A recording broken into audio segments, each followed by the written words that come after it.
আসসালামু আলাইকুম বাংলাদেশি ভাই ব্রাদার, কেমন আছেন সবাই? আশা করি সকলে অনেকে ভালো আছেন। আমি Rakibul Hasan from south Korea. আমি কোরিয়াতে আপনাদেরকে এমন ভাবে ভিডিও করে দেখাবো যে কেউ এর আগে কখনো দেখায়নি।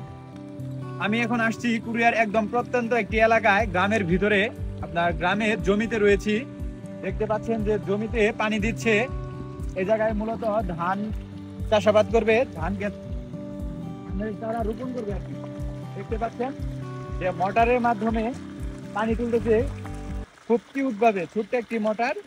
এটা মূলত মনে হয় একজনের ক্ষেত, একজনের ক্ষেতে একজনে পানি দিচ্ছে খুব কিউট ভাবে। দেখতে পাচ্ছেন যে মোটরের পানি কিভাবে বের হচ্ছে।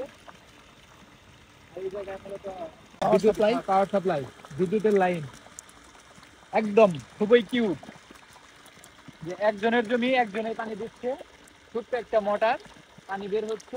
এইভাবেই মূলত তারা ধান চাষ করে। এবং দুইটা নল।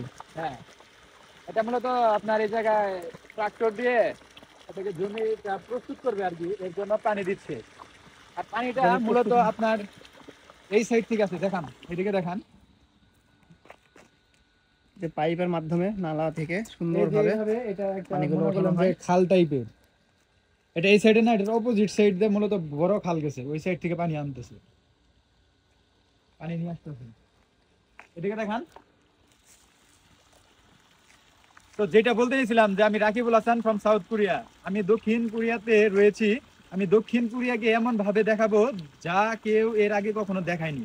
দেখতে পাচ্ছেন যে জমিতে এই জায়গায় মূলত তারা আলু, মূলা, ভুট্টা, আপনার বেগুন, এই মূলত তারা এই সব কিছু রোপণ করবে। এটা মূলত জমি প্রস্তুত করা শেষ।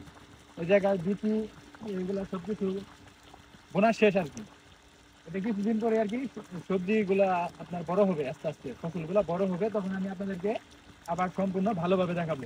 তো ভিডিও ভালো লাগলে লাইক কমেন্ট শেয়ার করেন, আর চ্যানেলটি অবশ্যই সাবস্ক্রাইব করবেন। টাটা, বাই বাই, খামসা আপনি দা, খামসা আপনি দা।